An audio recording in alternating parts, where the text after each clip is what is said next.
In early July for the Podcast Business Review, I spoke to Chris Lydon. Chris is the host of Open Source, the oldest podcast in the world.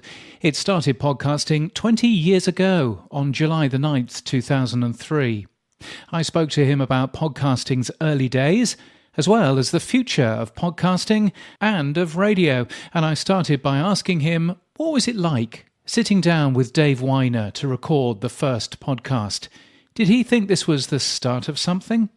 I did. There was a tingle of experimental adventure, and I thought it was a moment because the Iraq War was already a moment, in my view, a completely unexamined, undebated, illegal American war, a horror story unfolding. And I thought on a podcast, people could break the public silence and say just that. And they did. Some of them. So it was very much around open viewpoints on there? Well, in a stuck American conversation, there had been no debate, no intelligent inquiry about that war, much less about George W. Bush in general, and suddenly the people had a voice. I thought that was critically interesting and important.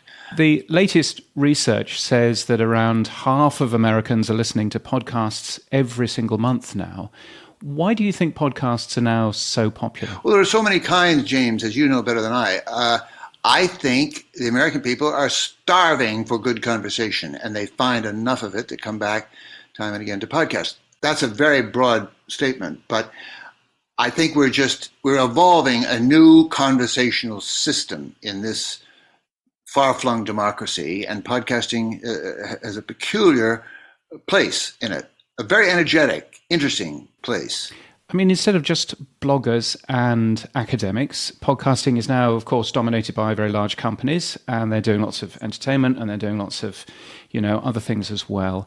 What do you think of that? Do you think that's been a good or a bad thing? It's not the way I expected it. I mean, the instant commercialization of this space was a surprise, and I'd say a disappointment. On the other hand, it's okay. They have their audience, I guess.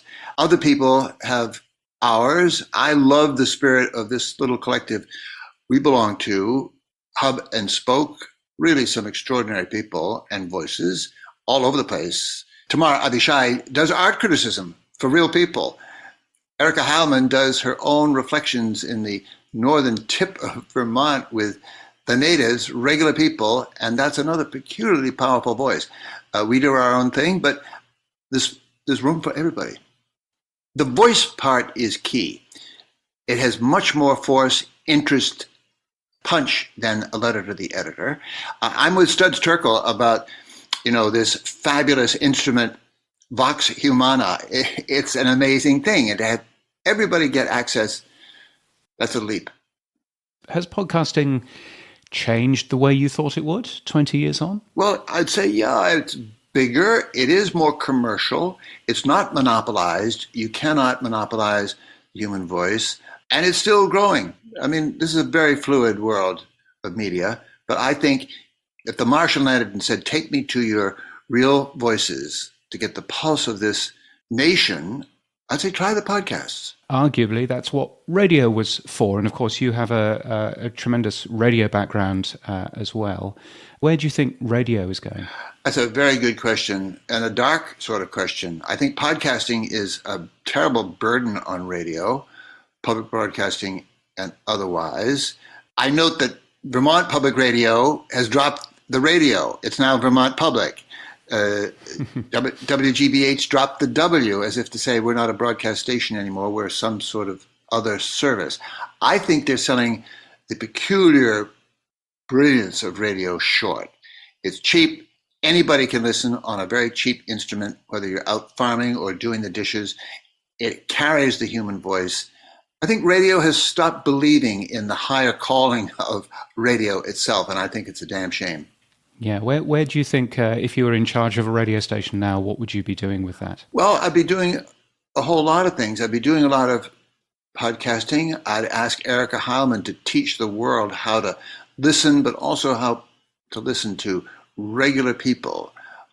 Our podcast, I say with some chagrin, not exactly, but is public people who've written books or maybe won a Nobel Prize or hold a professorial chair somewhere and they're advocating something.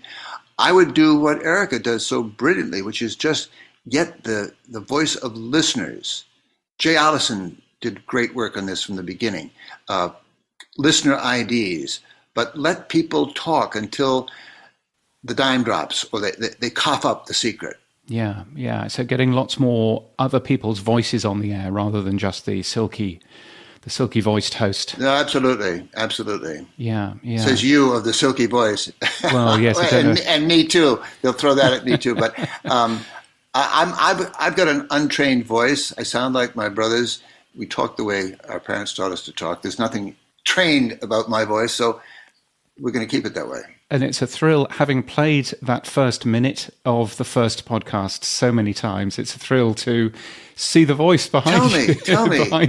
Or see the face behind the voice. James, let me ask unblushingly, what do you get still 20 years out of that conversation with Dave Weiner? It was very earnest. It was a real moment, wasn't it? It was a real moment in technology where all of a sudden we were moving away from blogging of the written word to the spoken word. And I think it was such a change. And I think, I'd like to ask you back, that was, clearly the first episode of Radio Open Source. That podcast is still going 20 years on. How has that podcast changed over the last 20 years? Well, of course, we didn't call it a podcast in that first thing with Dave Weiner. He had said to me, radio, I know syndication and programming. Let's see what we can do. And that's what we did. Eventually it became called a podcast, and we put it out on the air regularly.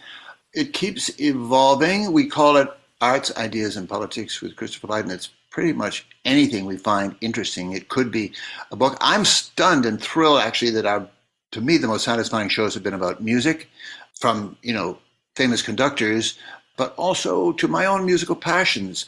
Billie Holiday, Johnny Hodges of the Ellington Band. We did a wonderful show with Robin Kelly about the rediscovery of Errol Garner, a genius of incredible proportions. And these things somehow tap into stuff I love profoundly. I didn't know it would ever go there. I did a podcast just a few months ago with my youngest brother, who, I hate to say it, but was dying of ALS. And I thought, well, he lived in Ireland in a community with handicapped people that he had invented.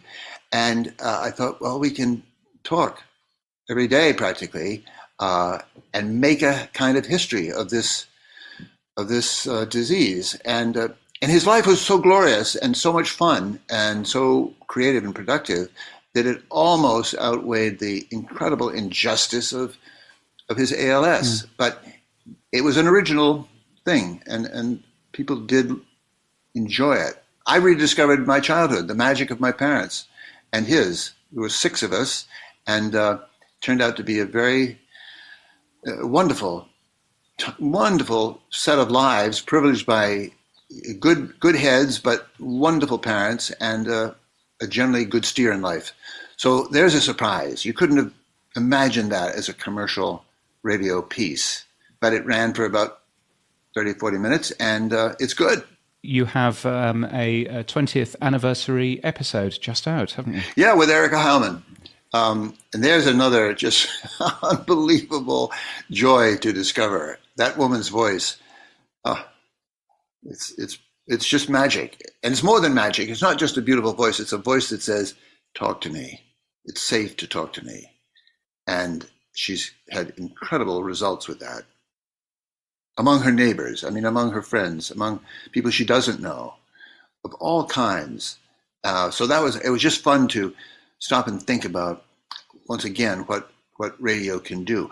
I was a child, so to speak, of Tony Schwartz, an advertising guy in New York, and I met him through politics. He did commercials for George McGovern, but his whole theme was, and he did famous Coca-Cola ad, The Real Thing, and all this sort of stuff. But he said the message comes in through the ears.